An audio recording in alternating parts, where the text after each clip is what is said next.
స్తోత్రాలు కలుగుగాక. హల్లెలూయా. ఇప్పుడు వరకు మనము అద్భుతమైన గ్రంథంలో నుండి ఆశ్చర్యకరమైన మాటలు విన్నాం.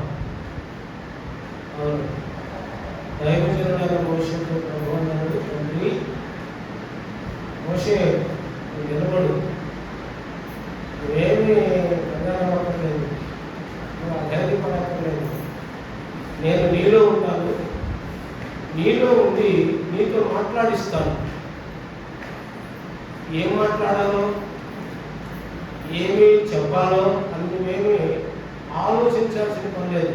కారణం ఏంటంటే పరిశుద్ధాత్ముడు మనము పేపర్ తిరిగేస్తున్నప్పుడు ఒక పేపర్ మరొక పేపర్ వచ్చినట్టుగా దైవీకమైన మాటలు ఆయనే మాట్లాడిస్తాడు. మాట్లాడేది మనం కాదు. ఇప్పటి వరకు దేవుడి సేవకులుగా మాట్లాడాలంటే దేవుడు మాట్లాడించేది. ఇంకా బలపరిచి ఆదరించి ఆయన కృపలో భద్రపరిచి వాక్యంతో ప్రార్థనతో బలవంతులుగా ఉండి ఆయన దివ్యమైన రాజ్యం కొరకు సిద్ధపడాలి, అనేకులు సిద్ధపరచాలి. ఇది మన కర్తవ్యము, మన బాధ్యత. ఇప్పటివరకు నిలబడిన దేవుని సేవకులను ఇంకా బలపరిచి ఆశీర్వదించి దీవించుగాక. ఆమేన్. దేవుని స్తోత్రాలు. దేవుని మహాకృప కృపను బట్టి మనందరం 2025వ సంవత్సరంలో 10వ మాసంలో ఈ ప్రత్యేకమైన ఆరాధన స్థలంలో ఆరాధన సమయంలో మనకు ప్రభు తన మహాకృప కృపను గురించాడు. ఇది ఈ నెలకు ఆదివారం, రెండవ ఆదివారం. ఇది దేవుని మహాకృప కృప. కూడి వచ్చిన మీ అందరికీ ప్రభువైన యేసుక్రీస్తు నామములో శుభాలు, వందనాలు తెలియజేసుకున్నాం. దేవుని స్తోత్రాలు. మన దేవుడు గొప్పవాడు, మన విమోచకుడు, సజీవుడైన. అందరూ చెప్పండి, మన దేవుడు. నేను చెప్పిన మాట చెప్పండి, తర్వాత చూద్దాం. మన దేవుడు పెంచండి. మన దేవుడు గొప్పవాడు, మన విమోచకుడు, సజీవుడు. మన విమోచకుడు, సజీవుడు. మన దేవుడు గొప్పవాడు, మన విమోచకుడు, సజీవుడు. ఆ రెండు భాగాల్లో రెండు చివరి మాటలు గొప్పవాడు, సజీవుడు. గొప్ప దేవుడు సజీవుడుగా ఉన్నాడు కనుక ఈరోజు మనము సజీవులుగా ఉన్నాం కదండి. సజీవులే కదా మీ నామమును స్తుతించేది. ఈ రోజున నేను సజీవుడనై ఉన్నాను, మీ నామమును స్తుతించుచున్నాను అని దావీదు మహాచక్రవర్తి చక్కటి సాక్ష్యం ఇస్తున్నాడు. ఒక సాక్ష్యాన్ని నేను 2 మాటలుగా చెప్తాను. మన బాబురావు గారు, రతన్ గారు యొక్క కుమారుడు జోసెఫ్ దేవుని మహాకృప కృపను బట్టి మొదటి నుండి దేవుని సేవకులకు ప్రార్థన చేస్తూ వస్తుంది. జోసెఫ్ కొరకు, దానియేలు కొరకు, కుటుంబాల కొరకు, మరి అందరి కొరకు, మరి ఇరువురే కాదు అందరి కొరకు. సరే, ఇవాళ మరి హైదరాబాద్ వెళ్తున్నప్పుడు అయ్యారు గుంటూరులో డాక్టర్ గారు నన్ను హైదరాబాద్ వెళ్ళి చూపించుకున్నా. ఆ తర్వాత తెలిసిన వాడదాం, అది నీకు మంచిది అన్నప్పుడు తెలియని పరిస్థితుల్లో వెళ్ళారు జ్యోతి, జోసెఫ్. వెళ్తే ఏదో అడ్రస్ ప్రకారంగా వెళ్ళి అక్కడ హాస్పిటల్లో డాక్టర్ గారు చెప్పినట్టుగా చేరుకున్నాను. మరి స్కానింగ్లు మొదట తీయడం జరిగింది. తరువాత అన్ని టెస్టులు జరిగినాయి. మరి పరిస్థితులకు డాక్టర్ గారు మెడిసిన్ ఇస్తాను అన్నారు. టెస్టులన్నీ కూడా ఆ టెస్ట్కి ముందు ప్రార్థన చేశాం. బిడ్డ టెస్ట్కి వెళ్తున్నాడు, ఏది ఆటంకం లేకుండా, ఏది ఇబ్బంది లేకుండా సహాయం చేయనాయన అని ప్రార్థన చేశాం. ఆ బిడ్డ కూడా ప్రార్థన చేస్తున్నాడు, జ్యోతి కూడా ప్రార్థన చేసింది. దేవుని మహాగొప్ప కృపను బట్టి మంచిగా దేవుడు డాక్టర్ గారు ఇచ్చిన సలహా ఏంటంటే అన్ని అవయవాలు బాగున్నాయి, నీకేం ఇబ్బంది లేదు, ఈ మెడిసిన్ వాడు, దాదాపు 3 మాసములకు మెడిసిన్ ఇస్తున్నాను, నువ్వు క్రమంగా వాడు, క్రమంగా ఆహారం భుజించు, నీ క్రమాన్ని తప్పకుండా 3 మాసాలు వాడిన తర్వాత మరలా ఒకసారి వస్తే బాగుంటుందని డాక్టర్ గారు సలహా ఇచ్చారు. ఆయన చెప్పిన మాట నాకు సరే. ఈ విషయం నాకు చెప్పినప్పుడు అవునండి, దేవుడు డాక్టర్ గారిని ఆయన పనిముట్టుగా, ఆయన సాధనంగా ఉంచాడు.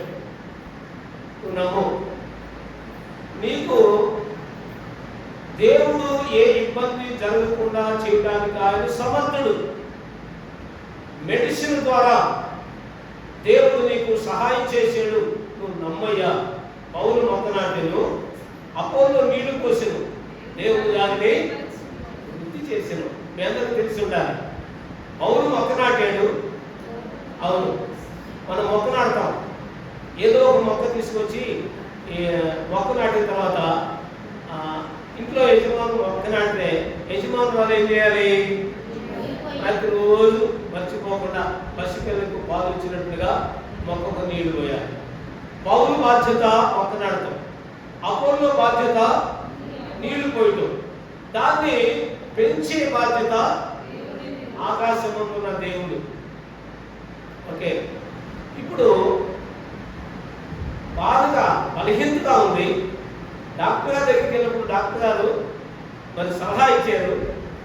ఎలటం ఒక వంతు, సలహా ఇవ్వటం 2వ వంతు, మెడిసిన్ ఇవ్వటం 3వ వంతు, ఇప్పుడు 4వ వంతులకు ఇష్టంకి ఏం చేయాలి? క్రమంగా వాడుకోవాలి. నేను అన్ని సమయాల్లో ఫోన్ చేస్తా ఉన్నాను, అయా జాగ్రత్తగా వాడుకో, నీకేం పర్లేదు, మేము ప్రార్థన చేస్తున్నాం, రాష్ట్రం గారు ప్రార్థన చేస్తుంది, సంఘ ప్రార్థన చేస్తున్నారు, సేవకులు ప్రార్థన చేస్తున్నారు అని ఇట్లా ఆదరణ చెప్పుకుంటూ వస్తున్నాం. దేవుడు అబ్బాయి క్రమంగా దేవుడి మందిరానికి రావడానికి దేవుడు కృప చూపాడు, వస్తున్నారు. ఈ రోజు కూడా వచ్చాడు. మరి మాకు కనపడతలేదు ఏంటంటే అంటారు. వచ్చారు. నేను ఇంటి దగ్గర ఉంటే ఒక అబ్బాయి తీసుకుని నా దగ్గరికి తీసుకొచ్చాడు. అప్పుడు అన్నాడు కదా, ఫోన్ ద్వారా మాట్లాడి ఉంచండి పాస్టర్ గారు, గత కాలంలో ఉన్న ఆరోగ్యం కంటే నీకు 100% ఆరోగ్యం బాగుంది అని డాక్టర్ గారు చెప్పాడని నాకు చెప్పాడు.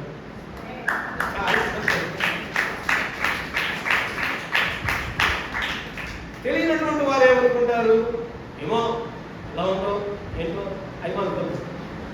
ఆయన ఇచ్చిన స్టేట్మెంట్, అయ్యా మరి ఏంటయ్యా మరి మందిరానికి వెళ్ళాలంటే, గారు ఈ అబ్బాయి పడ్డాడు, చూపు చెప్పిన ఆ అబ్బాయి తీసుకొచ్చి, ఈ అబ్బాయి పడ్డాడు, చెయ్యి కాస్త కలిగినట్టుంది, మరి అర్థం కావట్లేదు, మరి ప్రైవేట్కి వచ్చి ఆ అబ్బాయి పడ్డాడు, ప్రైవేట్కి వచ్చి పడ్డాడో అవతల పడ్డాడో మొత్తానికి నాకు ఆ మాట అర్థం కాలేదు, కానీ నేను ఐసీఐ పాలకు తీసుకెళ్ళాలి, మరి ఏమనుకోవద్దు, ప్రార్థన చేయండి, పర్మిషన్ ఇవ్వండి అంటే, అయ్యా ఇబ్బందులో ఉన్న అబ్బాయి కొరకు త్యాగం చేయాలి, మంచిదే.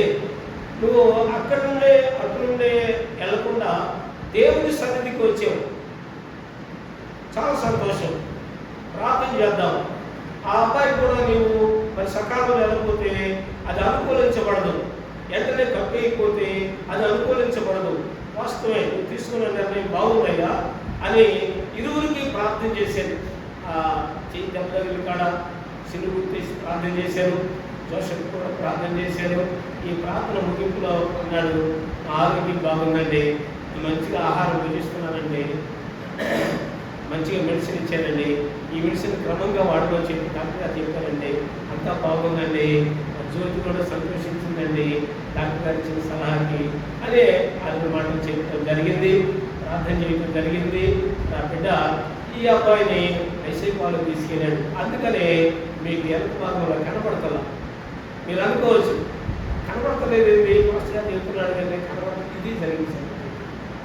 ఆయన చెప్పినటువంటి సాక్ష్యం చాలా అద్భుతమైనది.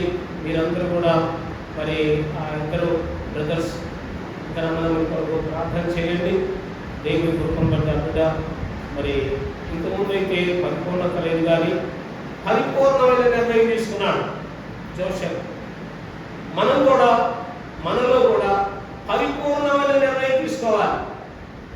పరిపూర్ణమైన నిర్ణయం తీసుకుంటే అది మనకు మేలుకరంగా ఉంటుంది. వాక్యం మనకు తెలుసు కదా, యెషయా గ్రంథంలో 26వ అధ్యాయంలో 3వ వచనం ఎవరు తీస్తారు?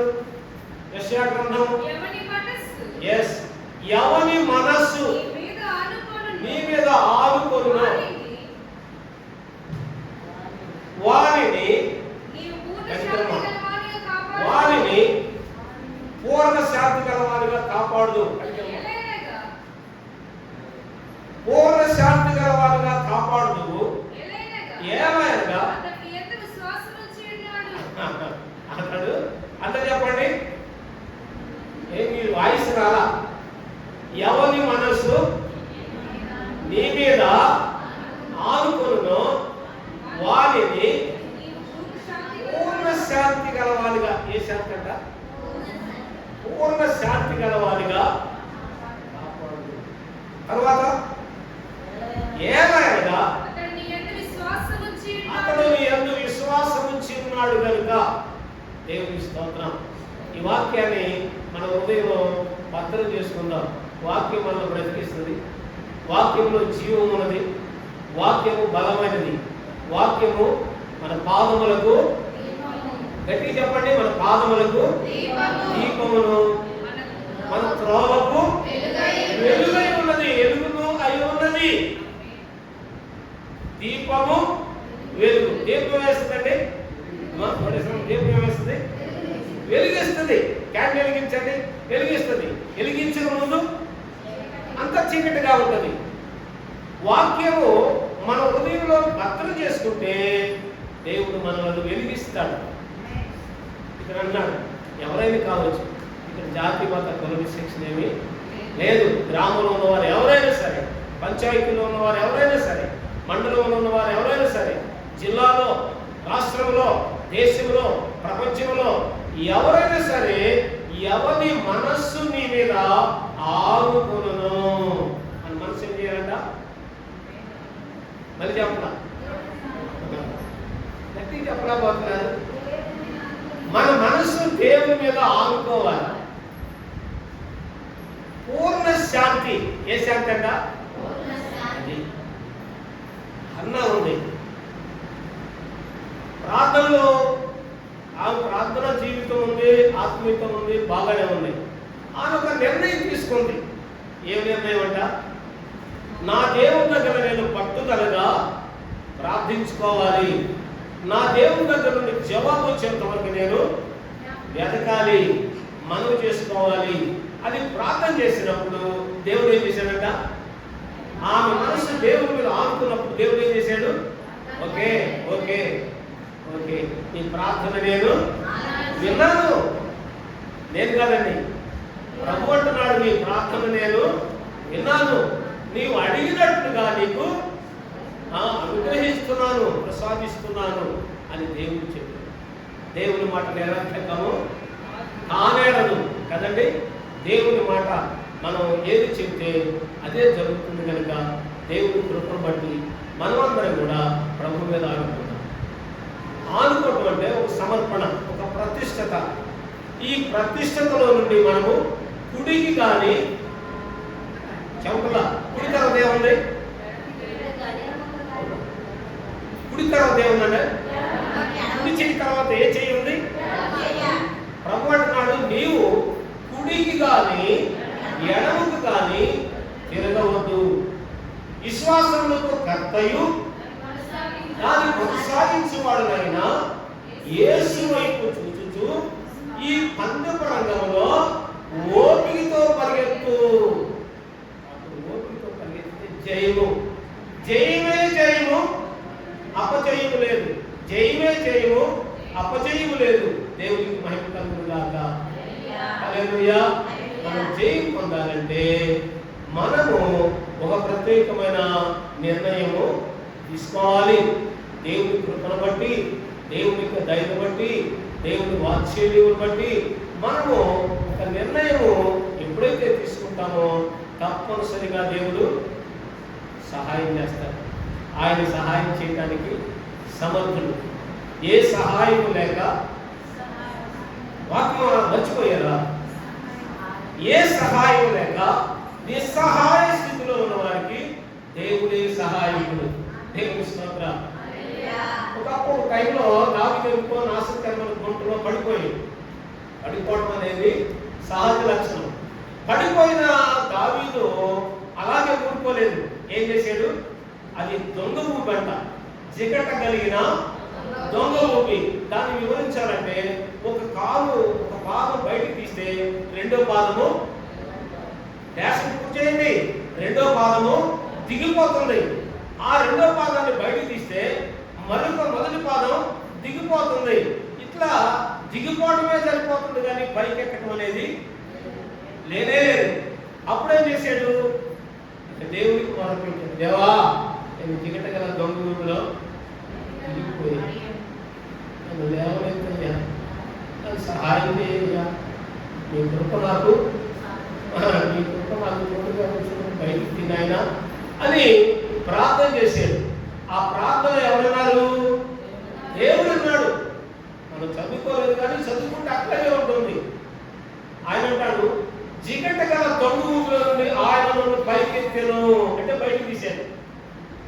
ఇప్పుడు దాకా బయటికి రాలా. ఎందుకని? తన స్వనీతి మీద ఆధారపడ్డాడు, బయటికి రాలి. దేవుడి మీద ఆధారపడ్డాడు, బిగ్గరగా చెప్పండి, బయటకు వచ్చాడు. తన స్వనీతి మీద ఆధారపడితే దిగిపోయాడు. దేవుడి మీద ఆధారపడితే, దేవునికి మొదలుపెడితే పైకి వచ్చాడు. పైకి వచ్చిన తర్వాత ఏమన్నాడు? 42వ చరణంలో ఏమన్నాడు? నాశనకరమైన గుంటలో నుండి ఆయనను పైకెత్తెను. ఇప్పుడు చూడండి, నా పాదములు బండ మీద నిలిపి నా అడుగులు స్థిరపరిచెను. ఇంకా తనకు స్తోత్ర రూపమగు క్రొత్త గీతము మన దేవుడు నా మాట వచ్చును. దావీదు గారు చూడండి ఎంత జ్ఞానయుక్తంగా మాట్లాడుతున్నాడు. మొదటి మాట ఏమన్నాడు? మన దేవుడు అన్నాడు. తర్వాత మాట ఏమన్నాడు? నా నోట అన్నాడు కదా. మన నోట అనలా. ఇక్కడ బహువచనం పలికాడు, ఇక్కడ ఏకవచనం పలికాడు.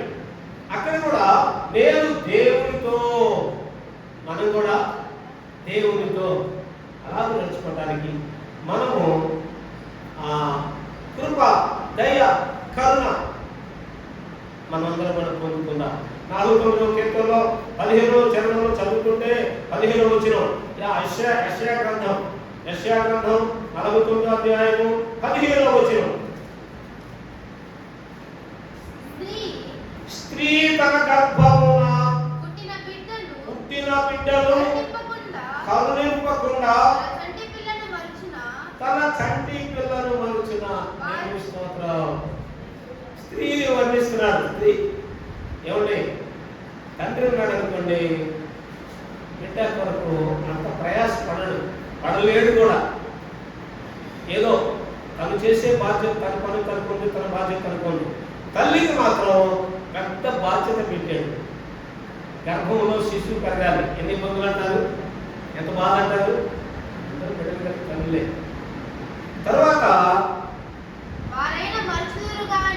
తల్లంట మరిచిద్దా?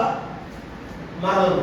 వారైనను మరుచును కానీ నేను నిన్ను మరువను. దేవుని స్తోత్రం. 16వ వచనంలోకి మనం వస్తే చూడుము నా అరచేతుల మీదనే నిన్ను చెక్కి ఉన్నాను. నీ ప్రాకారములు నిత్యము ఎక్కడ ఉన్నాయండి? అందరూ చెప్పండి. విన్నారు కదా? అందరూ చెప్పండి. నా ఎదుట. నా ఎదుట కాదు, దేవుడు అంటున్నాడు, నా ఎదుట ఉన్నవి నీ ప్రాకారం. ప్రాకారం అంటే ప్రహరీ గోడ. ప్రహరీ, నీ ప్రాకారములో నిత్యము నా ఎదుటనే. రోజు ఆయన మనల్ని చూస్తున్నాడు. ఇది కాపాడువాడు కనుగడు ఇశ్రాయేలు కాపాడువాడు ఉనికడు నిద్రపోడు. యెహోవాయే కాపాడువాడు. పగలు ఎండ దెబ్బ నీకు తగలదు, రాత్రి ఎండ దెబ్బ నీకు తగలదు. ఏ అపాయము రాకుండా యెహోవా నన్ను కాపాడును. మన ఆలోచన, మన కోరిక తీరుస్తాడంట. మన ఆలోచన యావత్తు ఆయన జరిగిస్తాడంట. ఎప్పుడు మన మనస్సు ఆయన మీద తిన్నగా ఉండాలి. తిన్నగా అంటే సూటిగా ఉండాలి. ఇక కుడికి కానీ ఎడమకు కానీ తొట్టిల్లిపోకూడదు. ఒక అమ్మాయిని బాగా రక్షణ పొందిన అమ్మాయి, ఆ అమ్మాయి ఏం చేసిందంటే కాలుకి నల్లదారం కట్టింది. మొత్తానికి విన్నప్పుడు సరి చేయడానికి ప్రయత్నం చేసింది, కానీ ఆమె భయంగా చూస్తా సరి చేసింది, కానీ అది పూడ్చలేకపోయింది. దేన్ని పూడ్చలేకపోయింది. నేను అడగాల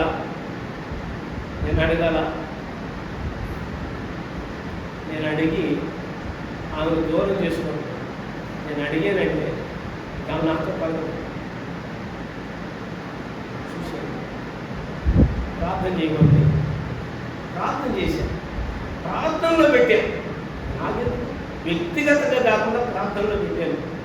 బాబా అంటే తెలియక పొరపాటు పడింది, అయితే క్షమించయ్యా, నన్ను అర్థం చేసుకున్నాయినా. తిన్నగా నడవాలని మీరు చెబుతున్నారు, వంకరగా వచ్చేసింది నాయన. వంకరని సరిచేయడానికి మీరే నాయన. వంకరగా ఉందనుకోండి, ఎక్కడ సరి అవుతుంది చెప్పడమ్మా? ఎక్కడ సరి అవుతుంది? వంకర ఎక్కడ సరి అవుతుంది? పొయ్యిలో తిన్నగా వచ్చేసింది. లేకపోతే మనకు వచ్చిందా? కట్టి పెట్టినట్టుగా కానీ అది వంకరగానే ఉంటుంది, కానీ తిన్నగా రాదు. ఈ పొయ్యి, ఈ అగ్గిని ఎవరంటారు? ప్రభు నా మాట అగ్ని వంటిది కాదా? ఇర్మియా ప్రవక్త ప్రవచిస్తున్నాడు కదా, నా మాట అగ్ని వంటిది కాదా, బండను బ్రద్దలు చేయు శుద్ధి వంటిది కాదా? దేవునికి మహిమ, దేవుని కృప, దేవుని దయ. ప్రభువారు మనలను చెక్కినప్పుడు దారాలు లేవు, దర్శనలు లేవు, ఊళ్ళు లేవు, ఏమీ లేవు, సాదా సీదాగానే చెక్కారు కదా. ఒక ఆయన ప్రసంగం చేస్తూ, ఒకవేళ నీవేదైనా పొగదాగాలనుకుంటే ఈ తలలో నువ్వు గొట్టం పెట్టేవాడేది దేవుడు అని ఆయన ప్రసంగంలో వ్యక్తపరిచేది. చాలా కాలం గొట్టం ఎందుకంట? పొగపోవడానికి. మరి పెట్టేనా? పెట్టలా. మరి కావాలా? వద్దు. ఇది ఎవరు కలిగేస్తున్నారు? మనమే. ఎందుకు వాళ్ళు చూసి మనం చూసి ఇలాగూ చేయకుండా ఆయన కృపగల హస్తంలో భద్రపరచబడి ఆయనతో సహవాసించారు.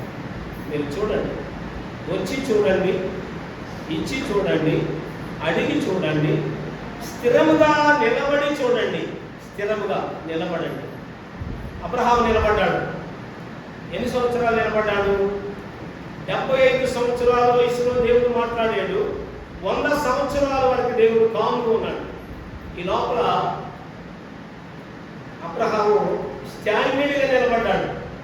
అబ్రహాము యొక్క హృదయాన్ని దేవుడు చూశాడు, అబ్రహామును చూశాడు, అబ్రహామును ప్రేమించాడు. అబ్రహాము అన్నాడు. ఎంత ఓపిక, ఎంత సహనం, ఎంత విధేయత. దేవుడు చెప్పిన ప్రకారం ఎక్కడ దాకా ఎందుకు? నోవాహు చూడండి, దేవుడు చెప్పిన ప్రకారముగా నోవాహు చేశాను, అట్లు చేశాను. దేవుడు ఎలా చెప్తే అలాగే చేశాడు. చేసినందువల్ల ఫలితం ఏంటండి? ఎంత వాళ్ళు చెప్తారా? 25 చెప్పండి. ఆయన చేసినందువల్ల వచ్చే లాభం ఏంటంట?